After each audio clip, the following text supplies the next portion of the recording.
Merci beaucoup pour votre réponse. Merci. Merci. Maintenant, je vais donner la parole à Rami Mraib. Bonsoir, Monsieur Malouf. Bonsoir, C'est vraiment un honneur de pouvoir parler avec vous. bienvenue. J'ai une question par rapport au conflit culturel et politique qu'on voit dans le monde actuel et dans le futur. Selon vous, quelle sera l'influence de la littérature ainsi que celle des médias sociaux et de la technologie sur ces conflits culturels et politiques? C'est difficile à dire. C'est-à-dire, aujourd'hui, on voit que les médias sociaux jouent un rôle important, ils sont certainement en croissance, et je pense que ce rôle va continuer. C'est pas quelque chose qui va disparaître. Le rôle de la littérature est plus difficile à évaluer. Je pense que la littérature aura un rôle très important, mais c'est difficile de savoir aujourd'hui ce qu'il sera. Il est important de maintenir la place de la littérature. Il faut aussi garder à l'esprit qu'il est important de ne pas se contenter d'une de textes très courts qui produisent une attention très courte aussi. Je crois que c'est un des problèmes du monde d'aujourd'hui, c'est que les gens passent d'une chose à l'autre, ils papillonnent. C'est la civilisation du, euh, du zapping. Donc, on passe tout le temps d'une chose à l'autre. Et je crois que l'importance de la littérature, l'importance des livres, c'est que quand on s'arrête un peu dans sa journée et qu'on se plonge dans un livre, ça permet de percevoir le temps long et d'avoir une vision des choses beaucoup plus approfondie. Et donc, je crois qu'il y a euh, nécessité à maintenir une place importante pour le temps long et donc pour la littérature. Merci beaucoup. C'est Merci beaucoup. Je vais donner la parole à Yasmina Kalaoun. Bonsoir de nouveau. Bonsoir.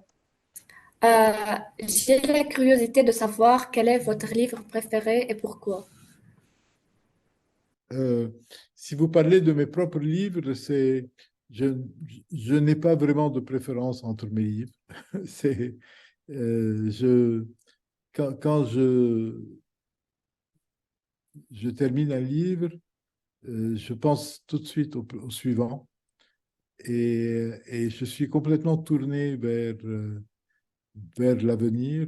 Les livres qui sont déjà parus ne m'appartiennent plus. À partir du moment où ils deviennent des livres imprimés, je, ils vivent leur vie, ils appartiennent au lecteur, mais moi, je suis tout le temps tourné vers les livres que je n'ai pas encore écrits. Par quel livre tu me conseilles de lire? Ça dépend de l'intérêt que l'on a. Si on a envie de, de, d'un essai, d'un roman, d'un livre à caractère historique, c'est très variable. Euh, je ne pourrais pas dire qu'il faut commencer par celui-ci en particulier. Peut-être le rocher de Tagnos, puisque ça parle du Liban. C'est une bonne introduction pour lire d'autres romans. Oui, honnêtement, j'ai commencé à le lire depuis quelques jours et j'ai l'aimé beaucoup. Merci Merci, à merci. Merci Yasmina. Je vais donner la parole à Georges Chabout. Bonjour, bonjour Monsieur Amin Mahlouf, Bonjour. bonjour. Monsieur Amin, vous, comme personne exceptionnelle ayant beaucoup achevé dans cette vie, quels conseils pouvez-vous donner à nous les jeunes? Euh,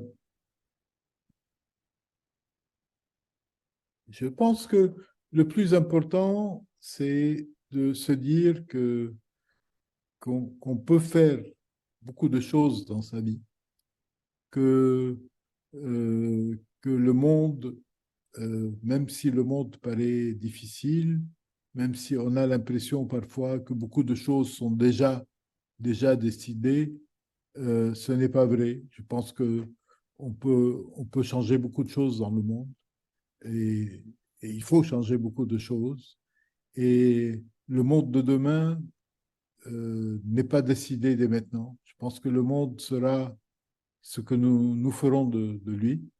Et donc, il faut avoir la volonté de changer le monde. Il faut avoir confiance dans le fait qu'on peut le changer.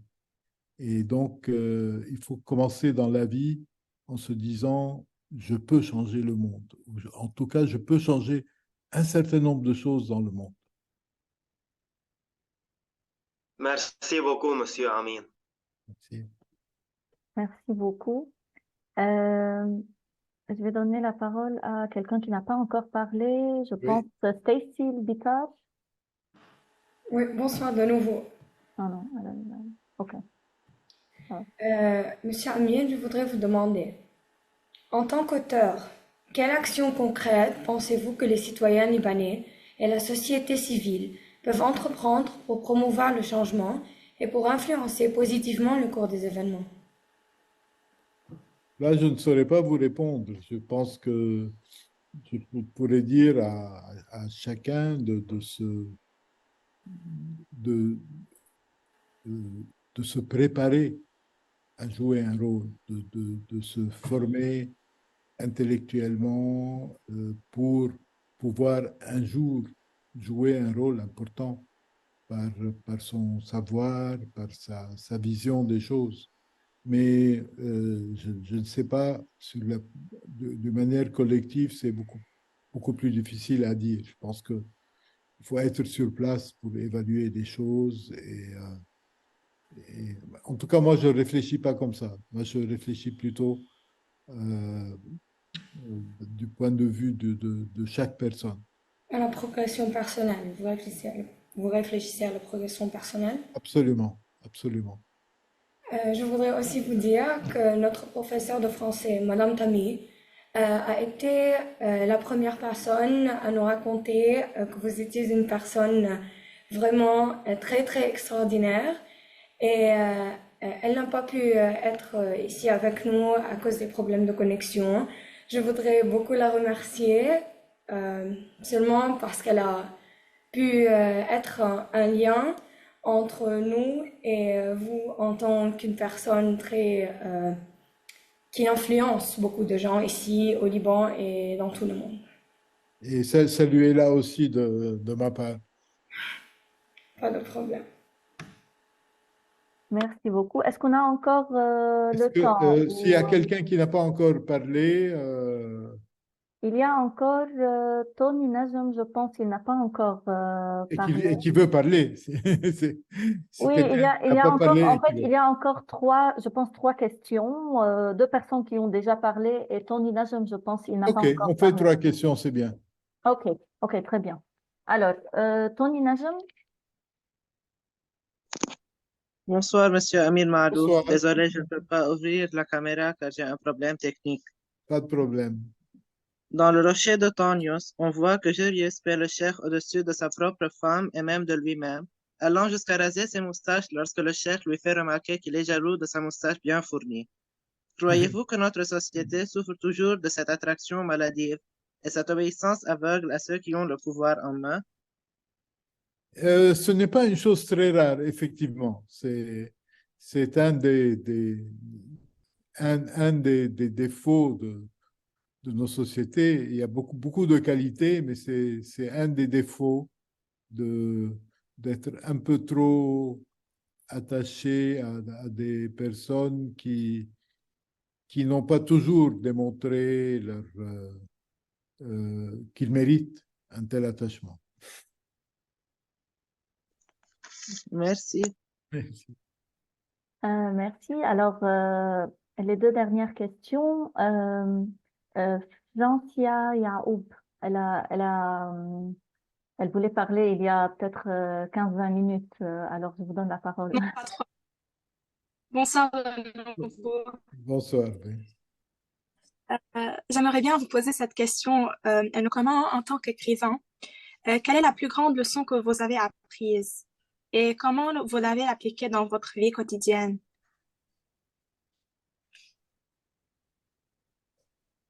Difficile de dire la plus grande leçon, mais si je devais choisir, je dirais que une chose qui m'accompagne tout le temps dans ma vie, c'est cette idée que les événements qui vous arrivent ne sont pas forcément bons ou mauvais en eux-mêmes.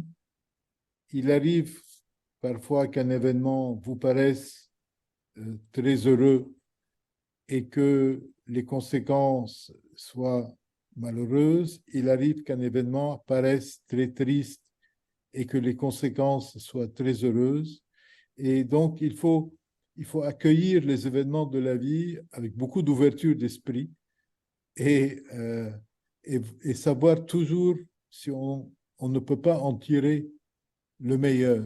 Et souvent, même à partir des événements les plus dramatiques, il y a quelque chose de positif qui peut sortir. Oui, je comprends. Merci.